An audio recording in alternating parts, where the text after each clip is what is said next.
ኃጢአት እየሰራን ቢሆን እንኳን ላለመጸለይ ማፈር የለብንም። ኦርቶዶክሳውያን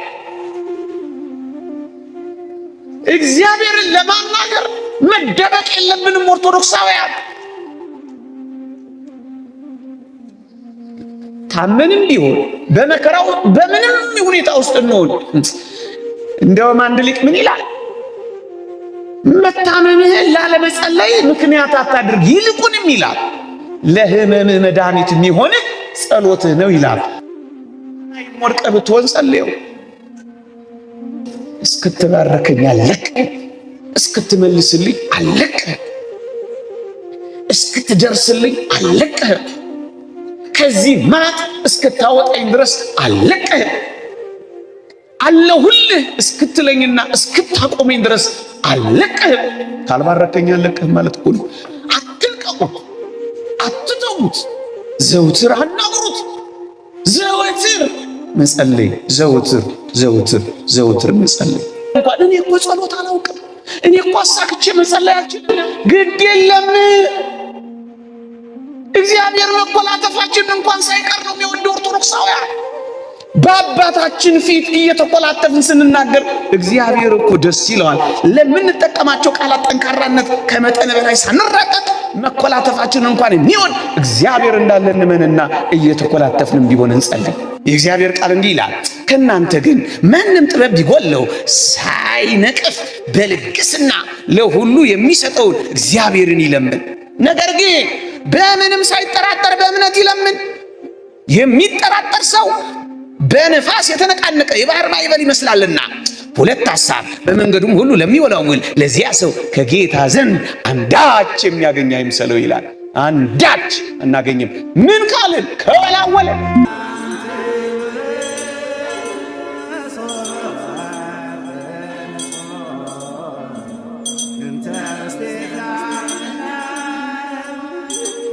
የረከሰች ቢመስላችሁም ጸልዩ ወገኖቼ።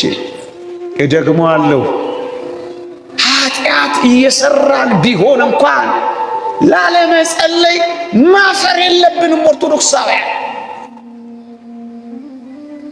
እግዚአብሔርን ለማናገር መደበቅ የለብንም። ኦርቶዶክሳውያን ታመንም ቢሆን በመከራው በምንም ሁኔታ ውስጥ እንሆን፣ እንደውም አንድ ሊቅ ምን ይላል? መታመምህን ላለመጸለይ ምክንያት አታድርግ፣ ይልቁንም ይላል ለህመምህ መድኃኒት የሚሆንህ ጸሎትህ ነው ይላል። ወድቀህ ብትሆን ጸልየው። አልጋ ላይ ወድቀው እየጸለዩ የኤርምያስን ሰቆቃው ኤርምያስን እየደገመ እያነበበ አንድ እንባ በሚያነብበት መጽሐፍ ላይ አረፈ ይላል። አንድ ታሪክ ሳነብ አልገባውም ምን እንደሆነ። ለካ እጅግ ጽኑ እንባን የሚያለቅሰው የነቢዩ የኤርምያስ እንባ ነበር የሚጸልይበት መጽሐፍ ላይ ያረፈው። ነቢዩ ኤርምያስ አብሮት መጥቶ ለካ ያለቅስ ነበር በታመመው አልጋ ላይ ወድቆ። በታመማችሁበት አልጋ ላይ የሚመጡ ቅዱሳን አሉላችሁ። መታመማችሁን ምክንያት አድርጋችሁ ጸሎቴ ደካማና የረከሰች ናት ብላችሁ ላለመነጋገር ከእግዚአብሔር እንዳትርቁ ጸልዩ። ምንም እንኳን ከምትፈልጉት የህይወት ደረጃ ንጹህ ህይወት ደረጃ ንጹህ ጸሎት ደረጃ ባትደርሱ ጸሎትን ግን አታቁሙ። ስታቆሙ ትሞታላችሁ። ስታበቁ ይበቃል። ለዚህ ነው ሁል ጊዜ እንድንጸልይ ጌታችን በወንጌል በምሳሌ ታስታውሳላችኋችን ሴት ዘውትር መጸለይ ስለሚገባ አንድ ምሳሌ ነገራቸው ይላል። ባሏ የሞተባት አንዲት መበለት የሆነች ሴት ፍረድልኝ እያለች ዳኛውን ትዘበዝበው ነበር ይላል የሉቃስ ወንጌል ምዕራፍ 18 ቁጥር 1። በሞቴ ስሙኝ። ፍርድ ትፈልጋለች። ዳኛው አልፈርድ አላት። ወገኖቼ ከዚያስ ዘውትር እየሄደች መዘብዘብ መጨቅጨቅ ጀመረች። ከዕለታት አንድ ቀን ግን ዳኛው ምን አላት? እግዚአብሔርንም ባልፈራ ሰውንም ባላፍር ስለ ዝብዘባዋ ብዬ እፈርድላታለሁ አለ ይላል። በጨካኝ ልብ የመሰለው እግዚአብሔር የኔና የናንተን የጨካኔ ልብ ለመግለጽ እንጂ እሱ ደግና ሩሩ አምላክ ነው። ግን ምን እንደሆነ ታውቃላችሁ? ፈረደላት። ምንም የሌላት ብትሆን እንኳን አብዝታ እግዚአብሔርን በጸሎት በመጠየቋ እንደሚፈረድልን ሲያሳየን ተመልከቱ። ምንም የላት፣ የምትሰጠው ገንዘብ የላት፣ ደሃ ናት። የምትማርክበት ውበት የላት፣ አርጅታለች። የምታስፈራራባት ባል የለ፣ ሞቶባት፣ ግንስ ፈረደላት። ሁል ጊዜ ጠይቁት፣ ሁል ጊዜ አናግሩት፣ ሁል ጊዜ ደጅ ጥኑት። እግዚአብሔር እንደዚህ ዳኛ ጨካኝ አይደለም። ይፈርድላችኋል፣ ይደርስላችኋል። እንባ ከፈሰሳችሁ እንባችሁን ያብስላችኋል። ጉልበት ከካዳችሁ ያቆማችኋል። ከተሰበራችሁ ይጠግናችኋል። ከተሰነጠቃችሁ ይለስናችኋል። ካጣችሁ ይሞላላችኋል። ከጎደላችሁ ይሰፍርላችኋል። እየነቀነቀ እየጠቀጠቀ በእቅፋችሁ ያስታቅፋችኋል። ሰላም ካጣችሁ ሰላማችሁን ይመልስላችኋል። ግን አመስግኑ፣ እግዚአብሔር በፍቃድ በኢየሱስ ክርስቶስ ነውና ይላል ቅዱስ ጳውሎስ። ጸልዩ ኦርቶዶክሳውያን። ከጸሎት በቀር ምን መዳኛ አለን ኦርቶዶክሳውያን? ለዚህ ነው በአንድ ጊዜ ለምን አልተሰማሁም አትበሉ። ይሄ ትዕቢት ነው ወገኖቼ።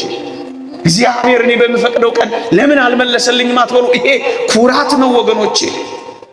መልስ እስክታገኙ ድረስ አልለቅህም ማለት ነው። እውነተኛ ያንን ቅዱስ ያዕቆብን ሕይወት አላያችሁም? እስክትባረከኝ አልለቅህም፣ እስክትመልስልኝ አልለቅህም፣ እስክትደርስልኝ አልለቅህም፣ ከዚህ ማጥ እስክታወጣኝ ድረስ አልለቅህም፣ አለሁልህ እስክትለኝና እስክታቆመኝ ድረስ አልለቅህም። ካልባረከኝ አልለቅህም ማለት እኮ ነው። አትልቀቁት፣ አትተዉት፣ ዘውትር አናግሩት፣ ዘወትር መጸለይ፣ ዘውትር መጸለይ። ለዚህ ነው በጸሎት ትጉ የሚለው የመጽሐፍ አንቀጽ የሚናገረው። ግን ኦርቶዶክሳውያን አደራችሁን ስትጸልዩ እነዚህን ነጥቦች ተመልከቱ። ቅድም ቢያንስ ከቻላችሁ በርቱ፣ ጨምሩ፣ ከፈለጋችሁ በጸሎትም አንጉ። ግን እንዳትረሱ ቢያንስ ጥቂት እግዚአብሔርን ማነጋገር እንዳትረሱ። አባቶቻችን ጸሎተ ኢየሱስ የሚባላላቸው አጭር ጸሎት እንኳን ያደርጋሉ ይባላል። በተለይ የበረቱት መነኮሳት በመንገድም እየሄዱ ስራም እየሰሩ በምንም ሕይወት ውስጥ ጌታዬ ኢየሱስ ክርስቶስ ሆይ ማረኝ የምትል ጸሎተ ኢየሱስ የሚባላለቻቸው ሁል ጊዜ በመንገድም በስራም ስሙን ጋሻ፣ ለመንገዳችሁ ብርሃን፣ ለጉዟችሁ ምርኩዝ፣ ለጋሬጣችሁ መሻገሪያ፣ ለመንገዳገዳችሁ ድጋፍ ድረስ። ይሄ ያቅታል። ይሄን ሁሉ ተውት ይላሉ ፓትርያርኩ ሲኖዳ። ደግሞ እሺ አትናገሩ፣ በከንፈር ማንቀሳቀስ እንኳን አታውሩት እግዚአብሔርን ይሉና በልባችሁ እንኳን እግዚአብሔርን አናግሩት፣ በልባችሁ እንኳን አስቡት። ይሄ እርግጥ የማዕከላውያን ከፍ ያለ ጸሎት ነው። ግፋ ሞተ ወልደ እግዚአብሔርን፣ ግፋ ሰማዕታትን፣ ተስፋ መንግሥተ ሰማያትን እያሰቡ ጸሎተ ልቡና ይባላል። በጸሎት ከእግዚአብሔር ጋር የሚመሰጡበት፣ በእንባ የሚኖሩበት ይሄ ከፍ ያለ ጸሎት ነው። ግን ቢያንስ ልባችሁ እግዚአብሔርን እንዲያስበው ፍቀዱለት። በዓለም እንዲታሰርና እንዲያዝ አታዋቱት፣ አታንከራቱት። ግን እንዲህ አድርጉ። አባቶቻችን የሚመክሩን ምክር አለ ወገኖቼ። በመጽሐፍ ቅዱስ ላይ በጸሎት ከእግዚአብሔር ጋር የታረቁ ጸሎታቸው ይላሉ ቀላል ጸሎት ነው። እደግመዋለሁ፣ ቀላል ጸሎት ነው የሚያደርጉት።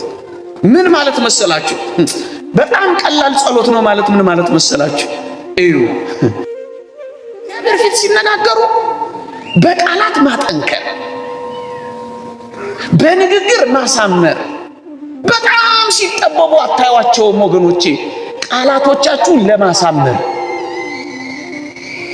ንግግራችሁን ለማጣፈጥ እያላችሁ መራቀቅን አስወግዳችሁ ከእግዚአብሔር ጋር በጸሎት እንደታረቁት ሰዎች ጸሎታችሁ ቀላል ይሁን። ምንድነው ቀላል ካላችሁኝ አባቶቻችን ምሳሌ ይሰጣሉ። ታስታውሳላችሁ? እንዲህ ይላሉ፣ ያንን ቀራጭ ሰው አስቡት ይላሉ። በሉቃስ ወንጌል ምዕራፍ 18 ቁጥር 10 ላይ ያለው ሰው ምን እንዳለ ታውቃላችሁ? ቀራጩ ግን በሩቅ ቆሞ አይኖቹን ወደ ሰማይ ሊያነሳ እንኳን አልወደደም። ነገር ግን እንዲህ አለ፣ አምላኬ ሆይ እኔን ኃጢአተኛውን ማረኝ እያለ ደረቱን ይደቃ ነበር ይላል። በዚህች ታረቀ። ደግሞ አለው አምላኬ ሆይ እኔን ኃጢአተኛውን ማረኝ። በቃላት ሲራቀቅ ደግሞም ሲያንቆለጳጵስ አይደለም የሚያየው፣ ውስጡን ነው ያየው።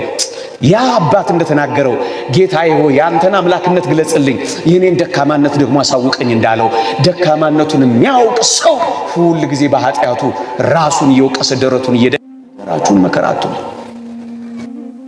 እዚህ ያለ ይመጣል። በዋናነት ግን ቀላል ይሁን ፊያታዊ ዘየማንንም ደግሞ ላስታውሳችሁ፣ በመንግስት በመጣ ጊዜ ምን በለኝ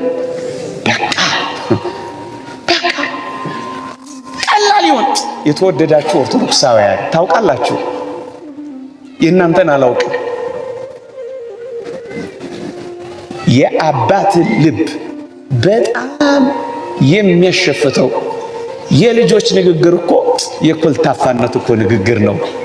ታዩ የለ ሕፃናት ልጆቻችሁ ሲኮላተፉ እቅፍ አድርጋችሁ አይደል እንደምትሰሟቸው? አይናቸው ሁሉ አቀላጣችሁ አይደል እቅፍ የምታደርጓቸው? ምን ማለት ነው? የልጆቻችሁን መኮላተፍ እንኳን ስትወዱት እግዚአብሔር እኮ የኛን የልጆቹን ተኮለታትፈን እንኳን እኔ እኮ ጸሎት አላውቅም፣ እኔ እኮ አሳክቼ መጸለይ አልችልም፣ ግድ የለም እግዚአብሔር መኮላተፋችን እንኳን ሳይቀር ነው የሚወደው። ኦርቶዶክሳውያን በአባታችን ፊት እየተኮላተፍን ስንናገር እግዚአብሔር እኮ ደስ ይለዋል። ለምንጠቀማቸው ቃላት ጠንካራነት ከመጠን በላይ ሳንራቀቅ መኮላተፋችን እንኳን የሚወድ እግዚአብሔር እንዳለ እንመንና እየተኮላተፍንም ቢሆን እንጸልይ። አንዳንድ ሰው እኔ አልችልም ግድ የለም፣ እግዚአብሔር የሚወደው ይሄንን ነው። እንደውም እንዴት እንደሚያቅፈው የተወደዳችሁ ኦርቶዶክሳውያን ደግሞ ሌላ አንድ ሐሳብ እናንሳና ወደ ርዕሰ ጉዳይ ጥቂት ነጥቦችን ሰጥቻችሁ አበቃለሁ። ኦርቶዶክሳውያን ይውላችሁ እግዚአብሔር ንጉሳችን ነው፣ እኛ ባለሟሎቹ ነን። ሁል ጊዜ በጸሎት በእግዚአብሔር ፊት ስንቆም በንጉሱ በእግዚአብሔር ፊት እንደቆምን እናውቃለን። በንጉሱ በእግዚአብሔር ፊት አሁን እንኳን እኔ እንደምናገር እናንተ እንደምትሰሙ ታውቃላችሁ። በንጉስ ፊት እኮ ነው የቆምነው ወገኖቼ። እንደውም አባቶቻችን ምን ይላል? ማር ይስሐቅ ምን ይላል? ለጸሎት ስትቆም ይላል በእሳት ነበልባል ፊት እንደምትቆም ሆን ይላል።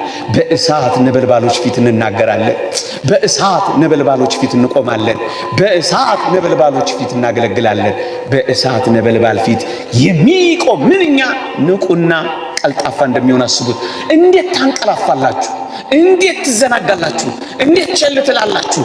እንዴትስ በእሳት ፊት እየቆማችሁ እንዴትስ ቀጠቀጥ አይደለም የሚያደገድግም አይደለም አደግድጋችሁ፣ አዎ እጆቻችሁን ወደ ሰማይ ዘርግታችሁ ነው እኮ የሚለው።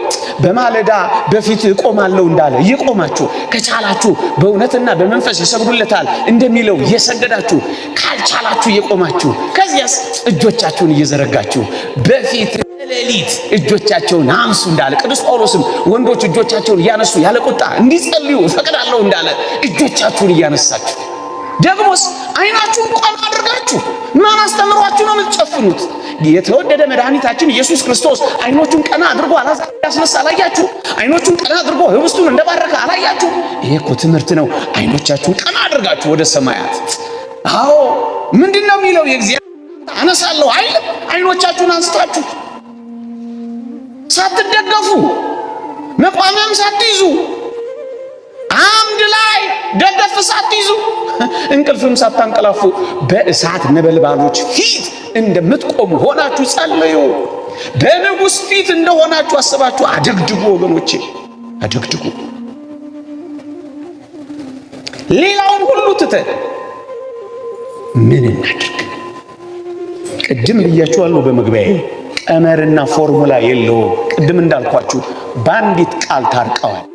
ዝም ብለው በፊቱ ቀሚሱን ነክተው ተርፈዋል። ቀመርና ፎርሙላ የለውም ያልኳችሁ ለዚህ ነው። ቢያንስ ግን ጥቂት ሐሳቦችን ሰጥቻችሁ አበቃለሁ። እግዚአብሔር ከሁላችን ጋር ይሁን። እየሰማችሁኝ ነው? እግዚአብሔር ከሁላችን ጋር ይሁን። ድምጼ ይሰማችኋል? የመጀመሪያው እግዚአብሔር እንዲሰማን፣ እግዚአብሔር ጸሎታችንን እንዲቀበለው በግልጽ የተጻፈው የመጽሐፍ ቅዱስ ቃላችን ምን እንደሆነ ታውቃላችሁ? የመጀመሪያው ዋና ነጥባችን ይሄ ነው። ምንድነው እሱ? ማመንታት የሌለበት እምነት፣ ሳታመነቱ ማመን። ማወላወል የሌለበት ጽናት፣ ሳታወላውሉ መጽናት። ደግሞስ ማቆራረጥ የሌለበት ትጋት፣ እያቋረጣችሁ እየጀመራችሁ ተወት እያረጋችሁት ደግሞ እየተመለሳችሁ ሳይሆን ሳታቋርጡ ጸልዩ፣ በሁሉ አመስግኑ፣ ይህ የእግዚአብሔር ፈቃድ በኢየሱስ ክርስቶስ ነውና ይላል። ሳታቋርጡ